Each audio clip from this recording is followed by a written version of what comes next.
In today's video, I am going to teach you how to put your bookmarks in alphabetical order in the Google Chrome web browser. Vertical bar PC vertical bar.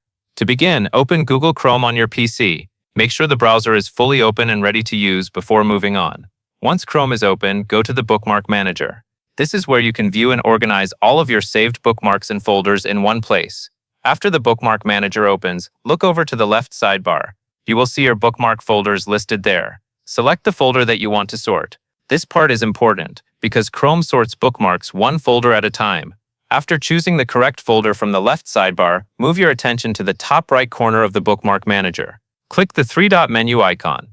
This opens a small menu with additional options for organizing the contents of the folder you selected. In that menu, click Sort by Name. As soon as you do that, Chrome will automatically rearrange the bookmarks in that folder into alphabetical order. If the folder contains many saved pages, this sorting option can save time and make your setup feel much more organized. Keep in mind that this action applies to the selected folder, so if you want other folders sorted too, just click each one from the left sidebar and use the same three-dot menu option again. That covers everything you need to know.